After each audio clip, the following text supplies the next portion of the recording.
All right, KJV 1611. That's what we're coming out of right here. We're dealing with the introduction. It says the earlier English translations. It has a ton of info on how this Bible was compiled and the certain translations. And here is a tool or a feature of the KJV that a lot of people ignore when they're reading the text. You can't ignore some of these features, or you just don't know. It says space forbids more quotation, but it will be evident from these extracts that it is Whittingham's New Testament that the version of the 1611 owes two of its prominent features: its division into verses, taken by Whittingham from Ethaning's Greek Latin Testament of 1551, and the use of italics for explanatory and connective words and phrases, taken from Beza's New Testament of 1556. So the use of italics for explanatory and connective words and phrases came from Beza's New Testament of 1556. All right, you got to understand when you see in italics, if you got a Bible that don't have italics, get a better Bible.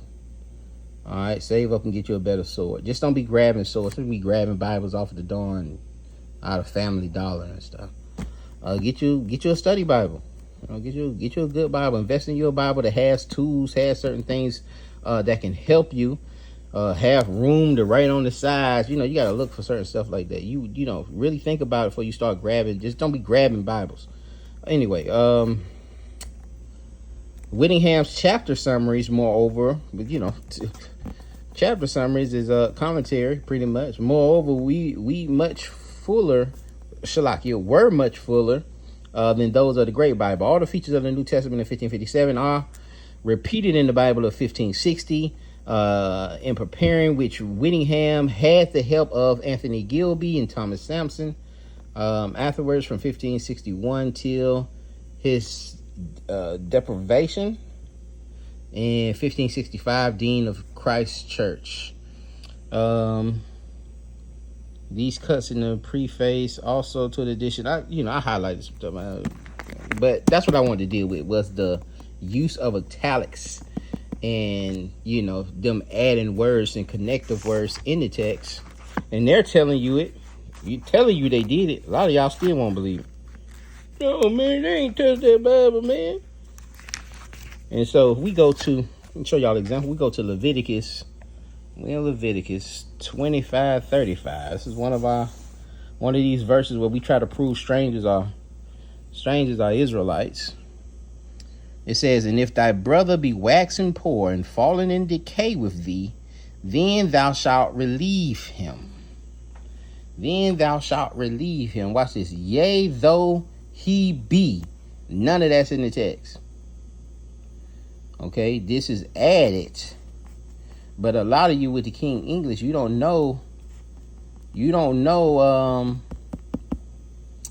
yea can be used as as. Yea and as can be interchanged. And go and find yea in the Old Testament and look it up. Look it up in the blue letter. Look up yea in the blue letter in the Old Testament, and you'll see that it's there. It's used as also.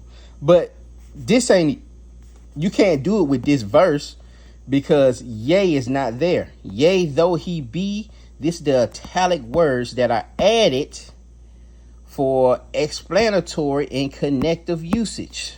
So they're trying to connect this, okay?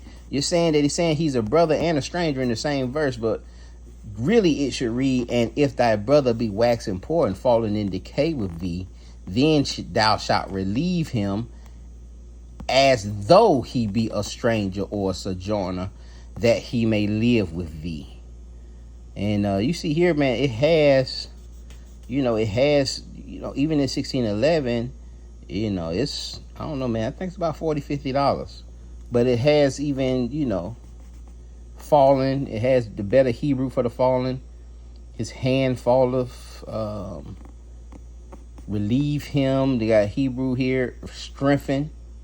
Better translation for that is thou shalt strengthen him, as though he be a stranger or a sojourner. Yea, though he be a stranger and a sojourner, or, it's saying the same thing. And do comparative text. Look at other versions. Look it up in the NLT. Look it up in the NIV. Look it up in the darn ESV. All right. Look it up in the Tanakh. Look it up, just look it up and see what it's saying. All right. But you have to understand that this is what they read. And if thy brother be waxing poor and falling in decay with thee, then thou shalt relieve him, a stranger or a sojourner, that he may live with thee. All right. And so the yea, though he be a stranger or a sojourner, is not, really even that don't even sound right. But it's as though he be a stranger or a sojourner. Why? Because you were supposed to take care of the stranger and the sojourner as he was your brother. And it's a verse in here, Leviticus. I forgot that verse, but I'll put it back in here. Hold on. Leviticus 19:33, what we're looking for. It says, and if a stranger sojourn with thee in your land, ye shall not vex him. But the stranger that dwelleth with you shall be as one born amongst you, and thou shalt love him as thyself. For ye were strangers in the land of Egypt. I am the Lord your God. So whatever stranger you were in Egypt, that's the kind of stranger right here that's dwelling with you. All right. And you shall love him as thyself. And so when we go back to the Leviticus 25:35, it says, even though your brother has waxed and fallen poor, Leviticus 25:35, and if thy brother has be waxing poor and falleth in decay with thee, then thou shalt relieve him. All right. Relieve him as though he be a stranger or a sojourner, that he may live with thee. All right. And so we know when we go back to the 19, when someone is living with thee, how the strangers were taught. He told him to love thy stranger. Well, we ain't got to go back. He said to love thy stranger as thyself. As a stranger that's living with thee, you're supposed to love him. Love him as you love thyself. Can I find that? Oh, I done went too far. Right here. I said 1933. 1933.